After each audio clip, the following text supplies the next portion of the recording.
Welcome to Deafblind Scotland's online classes as part of the Just Keep Going project. Deafblind member Anne will instruct you step by step to make your very own art project.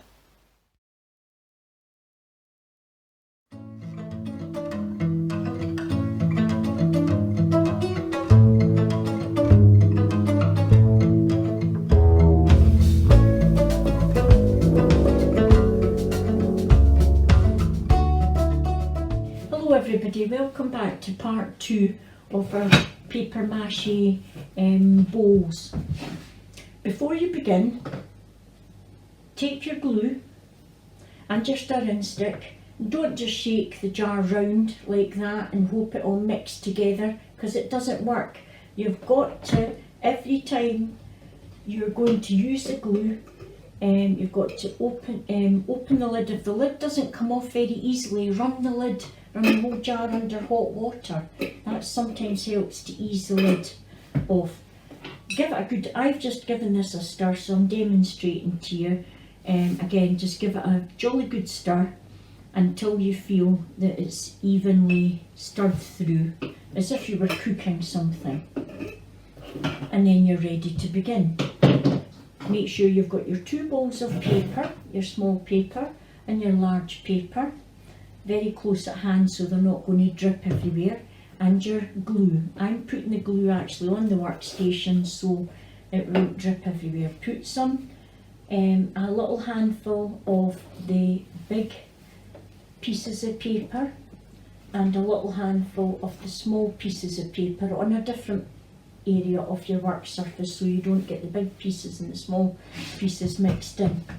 And what we're going to do, now that the first layer has dried on our bowl, you'll be able to see that if you look closely, that the lines are horizontal on the bottom and they were vertical. What I've done is I've actually layered this up already.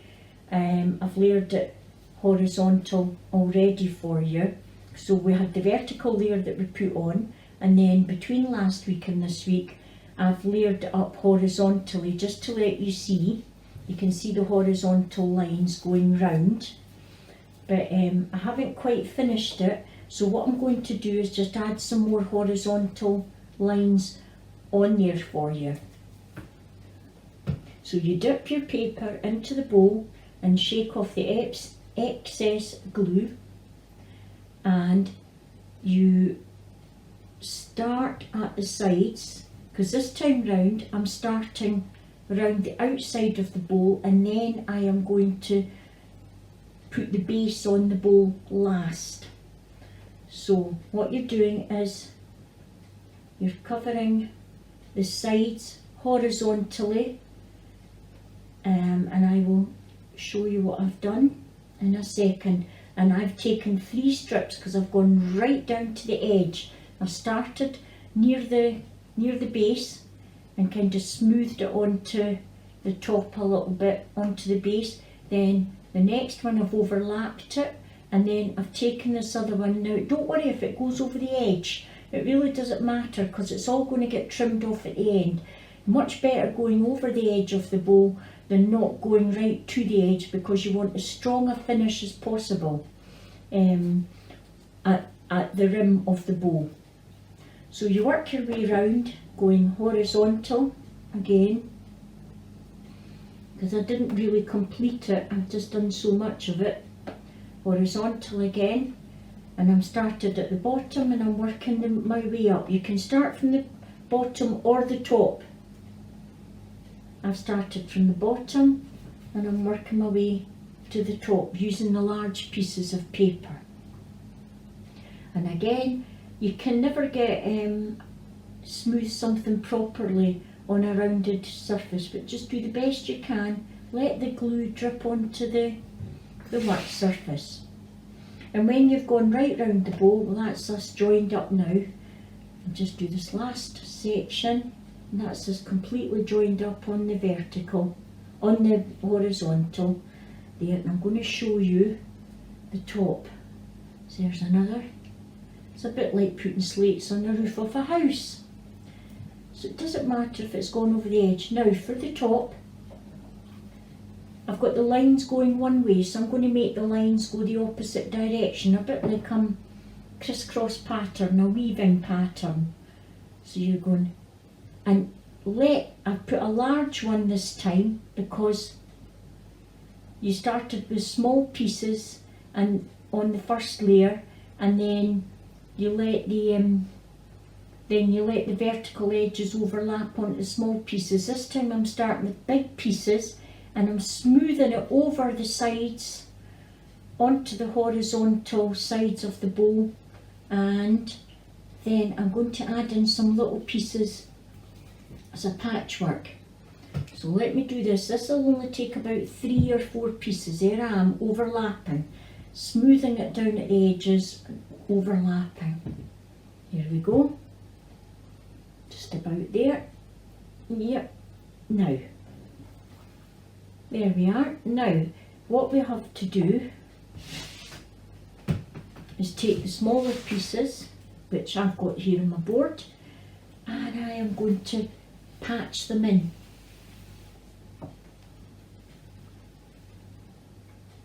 And all this does, it just an overlap as you go round. You can start off vertically and then go horizontally on your next layer, or you can go horizontally then vertically. Whichever way you want to do it, whichever's easiest for you. And as you go round, that's it, just about covered. Just a few more and that's us done. And then you've got to leave that to rest for 24 hours. Now, a bowl needs 6 layers. So the first layer you just put on, leave overnight and let that dry completely. Then you can add 2 layers the next again day, or leave it for 2 days and do 2 layers. As long as you remember the golden rule, if you go vertical one layer, you must go horizontal the next layer. And then remember and try and squeeze off the excess glue as you try and pat it in, pat the layers into the sides, hugging the side of the bowl. Now, this is another jar I've made just to show you the final stage in the actual paper mache constructive process. Remember I spoke to you about putting several layers of cling film. One of the reasons for that was to give you added strength when you come to separate the actual jar from the mould. And what you do is you take your fingernails, if you've got strong fingernails, and you edge your way round. I've actually slackened this, but you actually edge your way round to separate the rim from the mould, or what you can use is a plastic spatula, or if you've got somebody else that can use a kind of flat-headed screwdriver or even a craft knife, but I wouldn't try that myself. I would get somebody to do that. It's only around the rim where the glue is actually dripped off the sides and then stopped at the rim of the mould. So anyway, what you've actually done is you've slackened it all off, which I've done, slackened it all off, and then you take the cling film and you twist it in your hand to give you as much purchase as possible, and you pull and you pull, and if it's sticking somewhere, just kind of work out where it's sticking and stick your fingernail or whoever's helping you, flat-headed screwdriver, just to dislodge that piece. Pull it. The mould should come clean away with the cling film, and you're left with quite a sturdy shaped bowl. It's a bit flexible, but the base on this one seems a bit firmer than the sides. And inside it will be very, very smooth indeed. The outside will be bumpy and there will be bumpy edges, but you can't actually put something flat on a rounded shape without there being some kind of bumps. So don't worry, that will maybe smooth out even further when you're putting paint on it. So you'll notice that the edge is very uneven.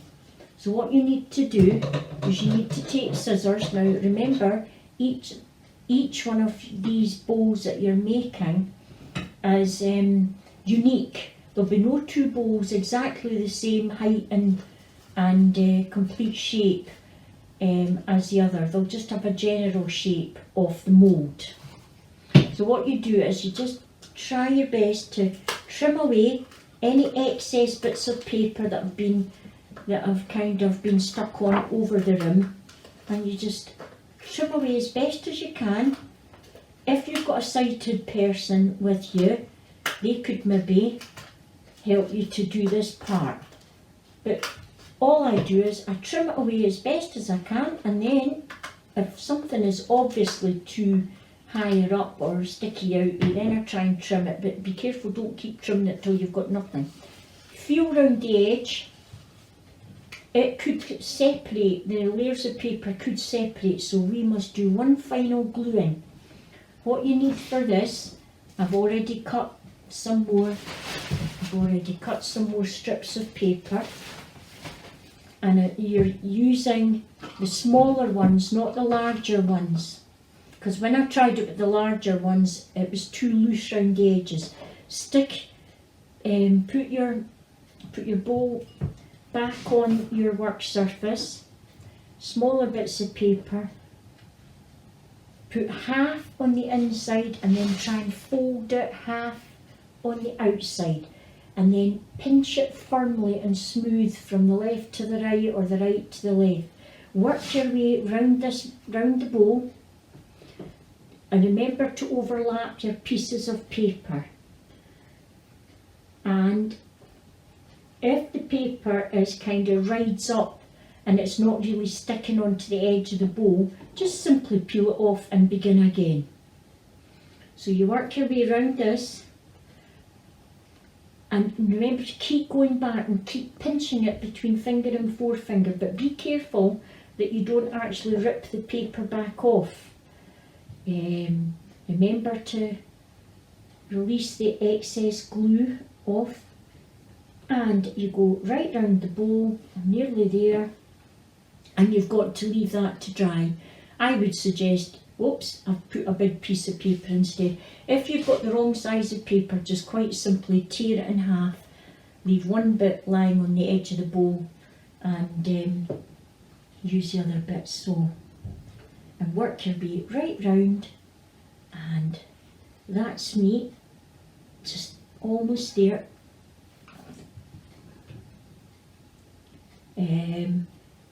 When you've got right round the edge,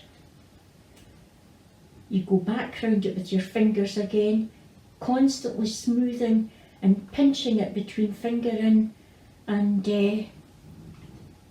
thumb. The sharper until you've got a reasonably sharp edge, and make sure on the inside it's smoothed down and the outside it's smoothed down. If any bits of paper pop up, just go round the bowl again, pinching the paper. Then leave that to dry for your 24 hours. And the next stage is the decorating of the bowl. So we'll leave that for the next session. Thanks very much. Looking forward to you joining me for the third and final session. Thank you.